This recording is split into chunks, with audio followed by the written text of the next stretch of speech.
Muhammad, kisah hidup Nabi berdasarkan sumber klasik.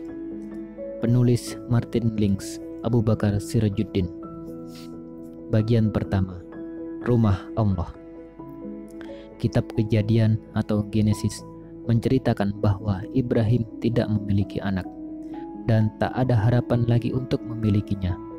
Pada suatu malam, Tuhan menyuruhnya keluar dari tenda. Sekarang, firman-Nya, pandanglah langit dan hitunglah bintang-bintang di sana bila engkau sanggup. Ibrahim pun menatap langit dan terdengarlah suara, sebanyak itulah anak keturunanmu nanti. Ketika Sarah berusia 76 tahun, sementara Ibrahim sendiri berusia 85 tahun, umur yang terlalu lanjut untuk menerima kehadiran seorang bayi. Sarah mengizinkan suaminya itu menikahi Hajar, budaknya asal Mesir. Meskipun demikian, perasaan cemburu tumbuh juga di antara majikan dan budaknya sehingga Hajar menjadi sasaran kemarahan Sarah. Hajar hanya mampu mengadukan segala deritanya kepada Tuhan. Maka Tuhan mengutus seorang malaikat untuk menyampaikan pesan kepadanya. Aku akan memperbanyak keturunanmu yang tak terhitung jumlahnya. Sang malaikat juga berkata, berbahagialah, kamu akan dikaruniai seorang anak. Namailah Ismail, karena Tuhan telah mendengar penderitaanmu. Hajar lalu menemui Ibrahim dan Sarah dan menyampaikan apa yang dikatakan malaikat. Ketika bayi yang didambakan tersebut lahir, Ibrahim memberinya nama Ismail, yang berarti Tuhan telah mendengar. Ketika Ibrahim berusia 100 tahun dan Sarah 90 tahun, Tuhan berfirman lagi kepada Ibrahim, menjanjikan bahwa Sarah pun akan melahirkan seorang anak yang mesti diberi nama Ishak. Khawatir kalau Allah mengurangi kasih sayangnya terhadap anaknya yang lebih tua, Ibrahim berdoa, semoga Ismail hidup dalam hidayah-Mu ya Allah. Dan Allah menjawab, aku mendengar doamu tentang Ismail. Tenanglah, aku merahmatinya dan aku akan menjadikan dia pemimpin suatu bangsa yang besar. Tetapi kehendakku tentang Ishak telah kutetapkan dan Sarah akan melahirkannya tahun depan. Sarah melahirkan Ishak dan dia sendiri yang menyusuinya. Setelah Ishak disapih, ia memohon kepada Ibrahim agar Hajar dan putranya segera pergi dari rumah mereka. Karena sangat menyayangi Ismail, Ibrahim amat sedih dengan permintaan itu. Namun Allah berfirman kepadanya agar permintaan Sarah dipenuhi. Dan supaya tidak larut dalam kesedihan, Allah berjanji akan memberkati Ismail. Dengan demikian, keturunan Ibrahim bukan hanya satu bangsa, tetapi dua bangsa besar.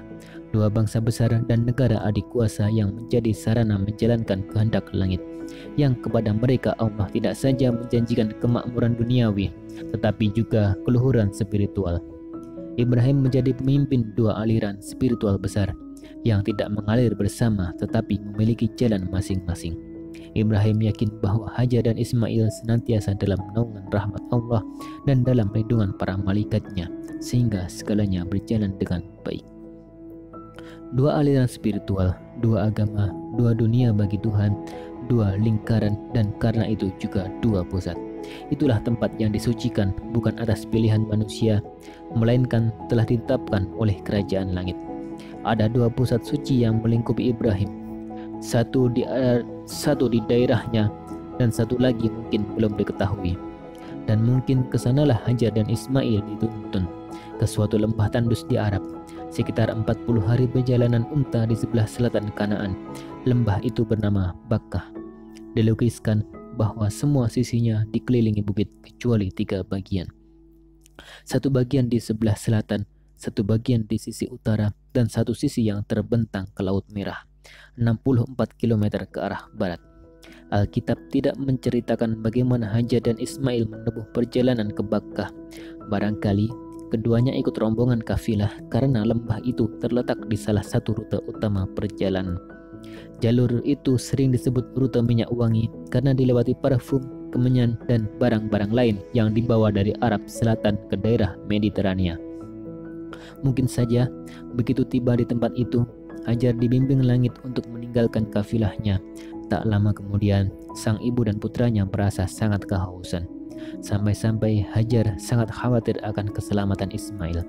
Menurut riwayat, Ismail menangis di hadapan Tuhan dan tergeletak di atas pasir, sementara sang ibu berdiri di atas bebatuan sambil berjingkat memandang ke sekelilingnya, berharap mendapatkan pertolongan. Namun, ia tidak melihat seorang pun. Hampir putus asa, ia bolak-balik melintasi jalan yang sama sampai 7 kali. Akhirnya, ketika ia duduk istirahat di dekat sebuah batu karena sangat lelah, datanglah malaikat menemuinya. Dalam kitab Kejadian diriwayatkan, dan Allah mendengar suara seorang bayi itu dan mengutus malaikat surga untuk menemui Hajar dan berkata, "Apa yang membuatmu susah, Hajar? Jangan takut, Tuhan telah mendengar suara bayimu di tempat ia berbaring. Bangkit dan angkatlah bayimu dan gendonglah dengan tanganmu. Dia akan menjadikannya pemimpin bangsa besar." Dan Tuhan membukakan matanya dan Hajar menyaksikan mata air yang menakjubkan. Mata air itu memancar dari gundukan pasir yang disentuh tumit Ismail. Tak lama kemudian, daerah itu menjadi suatu perkampungan. Karena memiliki sumber air yang sangat bagus dan menakjubkan, mata air itu dikenal dengan nama Zam-Zam. Kitab Kejadian diwahyukan kepada Ishak dan keturunannya yang tidak lain dari garis keturunan Ibrahim. Tentang Ismail, kitab itu menuturkan, dan Allah bersama sang bayi, dan ia tumbuh serta tinggal di dalam hutan belantara dan menjadikan seorang pemburu pemanah. Setelah itu, nama Ismail hampir tak pernah disebutkan kecuali cerita bahwa Ismail dan Ishak bersama-sama mengebumikan ayah mereka di Hebron. Lalu beberapa tahun kemudian Esau menikahi sepupunya, anak Ismail.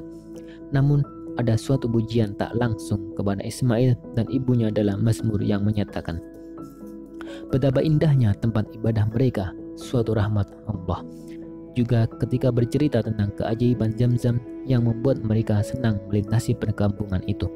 Segala rahmat Allah bagi pemimpinnya, yang kekuatan jiwanya menjadi jalan bagi orang-orang yang melakukan perjalanan ke Mekah dengan aman. Ketika Hajar dan Ismail telah sampai di tujuan, Ibrahim masih hidup 75 tahun lagi, dan beliau mengunjungi putranya di tanah suci tempat Hajar dituntun itu. Al-Quran menyatakan bahwa Allah menunjukkan kepada Ibrahim tempat yang jelas di dekat sumur Zam-Zam, tempat ia dan Ismail harus membangun rumah suci di atasnya. Bangunan itu disebut Ka'bah, kubus sebagaimana sesuai dengan bentuknya, memiliki 4 sudut yang menunjukkan 4 arah mata angin. Namun sebenarnya benda yang paling suci di sana adalah sebongkah batu yang menurut riwayat dibawa Jibril kepada Ibrahim dari suatu tempat di dekat Abu Ubaisyih. Ketika turun dari surga, batu ini lebih putih ketimbang susu, tetapi dosa-dosa anak Adam telah membuatnya hitam. Batu hitam tersebut kemudian diletakkan di salah satu sudut Ka'bah. Ketika rumah suci itu telah selesai dibangun, Allah berfirman kepada Ibrahim dan mengajarkan berbagai ritus menunaikan ibadah haji ke Bakkah atau Mekah. Seperti kemudian ia disebut, "Aku sucikan rumahku bagi orang-orang yang tawaf dan bagi yang sujud serta rukuk. Dan sampaikanlah kepada umat manusia untuk menjalankan haji, dan mereka akan datang kepadamu dengan berjalan kaki atau menunggang unta yang kurus yang datang dari segala penjuru yang jauh." Hajar menceritakan kepada Ibrahim peristiwa yang dialaminya saat mencari pertolongan. Lalu Ibrahim menjadikannya bagian ritus ibadah haji, yaitu berlari-lari kecil antara Safa dan Marwah sebanyak 7 kali. Kemudian Ibrahim berdoa di Kanaan, mendambakan padang pasir yang subur dan ditumbuhi dengan jagung dan gandum. "Ya Tuhan, sesungguhnya aku telah menempatkan sebagian keturunanku di lembah yang tidak mempunyai tetumbuhan di dekat rumah-Mu, Baitullah yang dihormati. Ya Tuhan, hal itu agar mereka mendirikan salat, maka jadikanlah hati sebagian manusia untuk cenderung kepada mereka dan limpahkanlah rezeki berupa buah-buahan. Mudah-mudahan mereka bersyukur."